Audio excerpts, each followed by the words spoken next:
a lot of railroad paint schemes, and I am joined by the ATSF Rail Fan and the American Rail Fan, and we're going to be working on this together. Okay, first up, we have H1. Honestly, I really like this. For me, this is S tier. I'm BNSF Foamer, as my channel name would give away. But what do you guys think? S. I'll just say this as I'm actively eating McDonald's. That's a super cool locomotive, man. It deserves to be an S tier. Okay, we have our first S tier. Next up, we have H2. Honestly, S tier above H1. Honestly, I think this is A tier. Because, first off, it's way too common. How dare you? It's too common, to be honest. You see a lot of H2s, and I get a lot more excited to see these than I do the H2s. So it's like, I say A tier, but like it would be really high A tier because it's BNSF. True, but it has Santa Fe stuff on it. We'll get to Santa Fe later. Yep. Zaylin, or the American Rail Fan, where do you think it should go? A tier because it's more common than the H1. Yeah. Next up, we have the H3. This is C tier. It's a decent. It's good colors, to be honest. It's good colors. But you see way the heck too much of it. If you go Railfan the BNSF, you will see that 90% of the locomotives will have this paint scheme, and it just gets, like you guys with CN engines, it just gets boring after a while. Yeah. I would never get bored of seeing BNSF Chivos. I mean, H3 is kind of mid. Yeah. I mean, it's better than the CN paint scheme. That's a plus. But even worse than this isn't a D tier yet, but this is H4. It's literally the same thing except the underframe is black instead of silver. I like the silver underframes better. Go B tier. Yeah. Well, actually no, S tier because it's a GP60M. You can't have locomotive prejudice. Yep. That's like one of our rules here. It's just the paint scheme. Imagine it was on a Gevo. There are no H4 Gevos. That's why I said imagine. That would just look strange. Yeah. Where do you guys think it should go, though? B tier. Okay. Are we still talking about H4? Yeah. Yeah, I agree. Well, they're a lot less common than H3s, so yeah. That's not a terrible you can one. only see them in yards now. Next up, the CN Zebra Stripes. Cool. I think B. All right, where do you? I think this is A. It's just like really cool. Where do you, American Rail Fan? Where do you think it should go? It's a super cool paint scheme, but I'd say B tier because it's owned by CN. Yeah, they downgraded with their new one. Next up, CP. Okay, to be honest, this is a trash paint scheme. Well, either way, it's still better than the CN. Yeah, but it's like, look at it. It's literally a red locomotive with, well, I guess some of them have the beaver. Specifically, the AC 4400s have the beaver, but like it's literally a red locomotive, a red box with white letters. It's just like boring, you know. The Gevos don't have the logo. Yeah, I know. That's why I said specifically AC 44s. The Gevos are even boringer then, you know.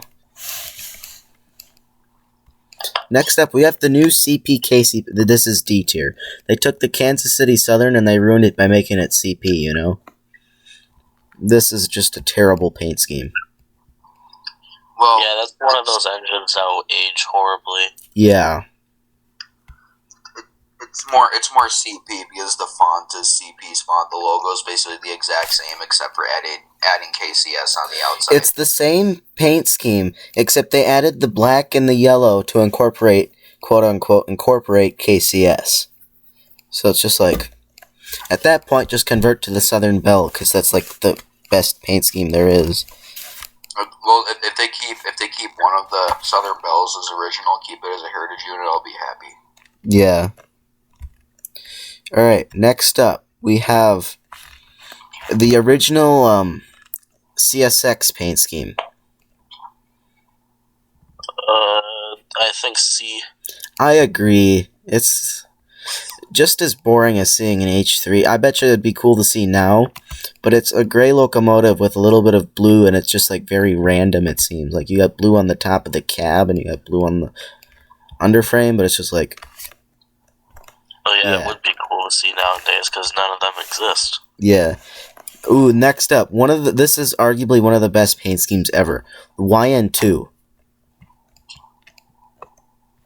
Yellow nose too. I think that would go in S. Yeah, there's no doubt about that. I get super excited to see these all the time.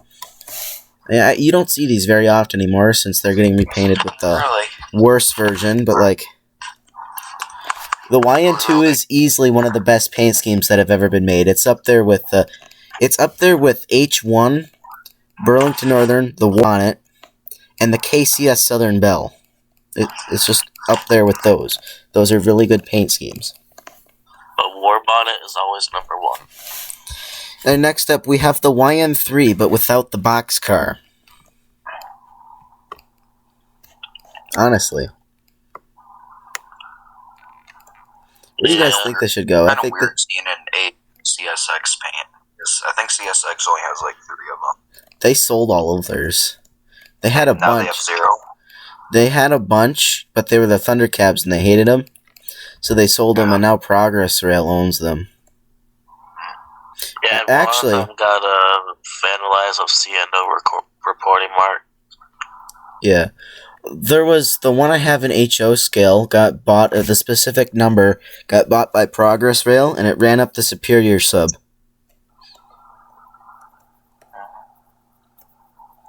I think this is a high D tier or a low C tier, honestly. Yeah. It's blue with CSX on it. Yeah. The only thing keeping it a YN is the yellow nose, to be honest. And it doesn't look anywhere near as good as the Y. This is a complete downgrade. I'd say this is a D tier. Next up is the YN3 with the boxcar. It's a slight upgrade from the without the boxcar. The boxcar adds a little bit of yellow to it, and it makes it look more railroady. I don't know how to describe it. It just looks better with the boxcar on the side of it than without. Yeah. Oh, next up, Old Ferromex. This is an A tier, in my opinion. It's pretty cool. The interesting shapes that they use. They use bright colors. I just really like this paint scheme, to be honest. It's hard to explain it, but the Ferromex just looks good. Or the old one, anyway. Yeah. Well, I'd be happy if they had PTC because they never lead in the US. I know. Well, they can lead on non-PTC lines. Like, I know they could lead on the YZ sub for a little bit anyways. I don't know if they still can or not. YZ sub should be PTC equipped. I don't think it... I think it does now, but there was a video from, like, last year or the year before where there was a duo of them leading a grain train. Yeah. So...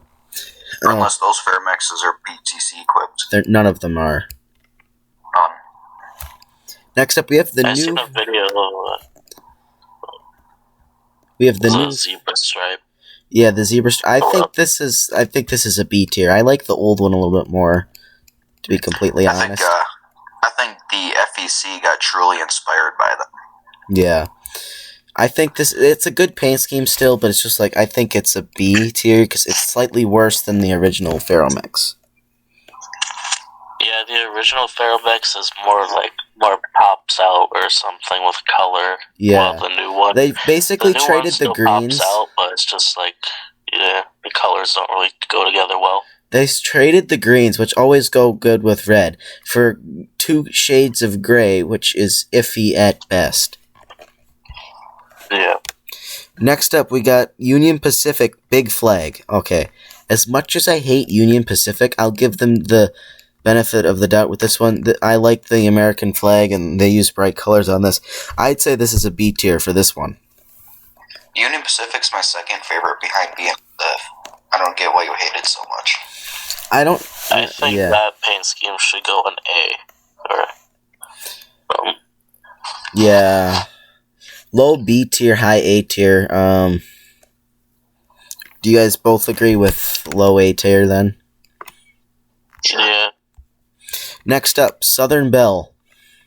Put that in S tier. That's That's obviously S tier. the You best. won't be seeing those in a couple years. Put it in S tier. Yes, it's easily the best paint scheme out of all of the railroads, or modern wise. It's easily the best modern paint scheme there is, and I don't know why CP would screw that up with this, but like. Yeah, well, one of the designs that they had looked way better than that. Yeah, they had one that was a lot closer to the KCS, and I guarantee you they just went with the ones that'd be cheapest to repaint their CP locomotives into. Yeah. But yeah, this is a really good paint scheme.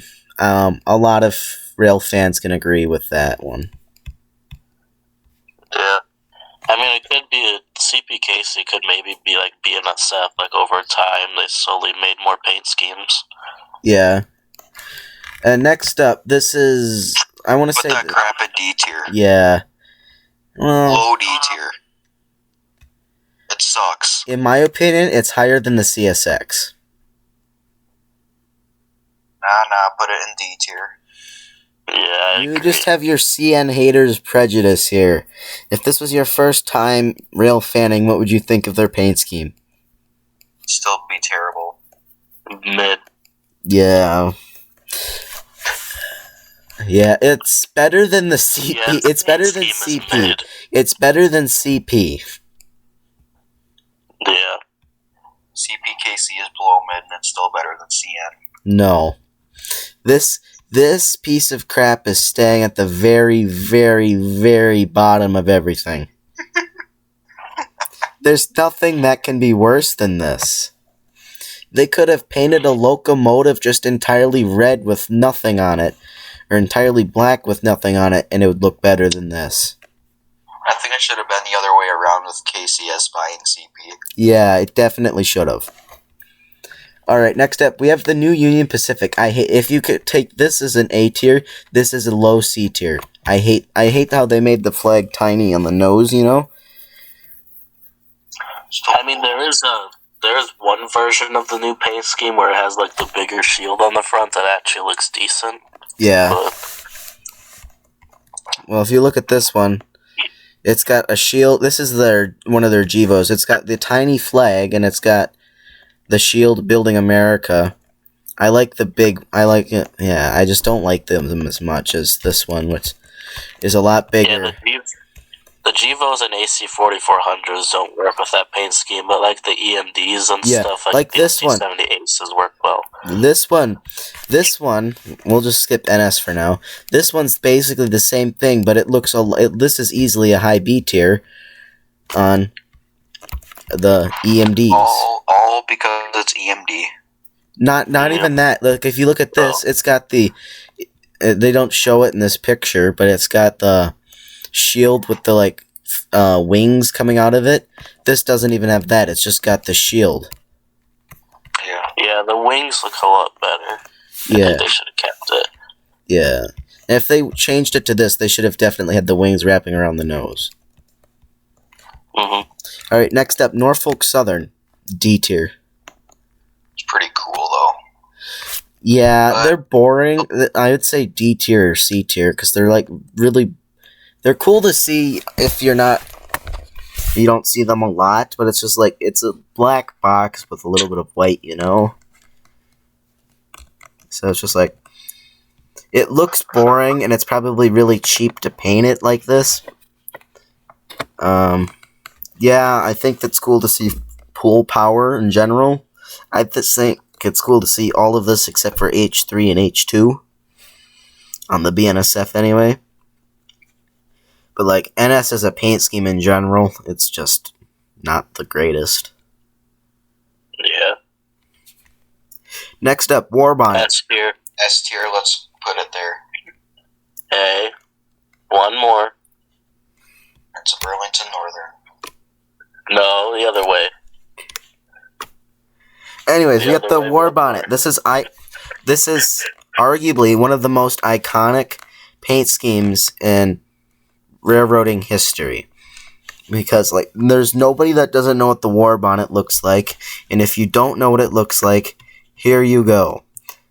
The second best paint scheme in American history, behind KCS.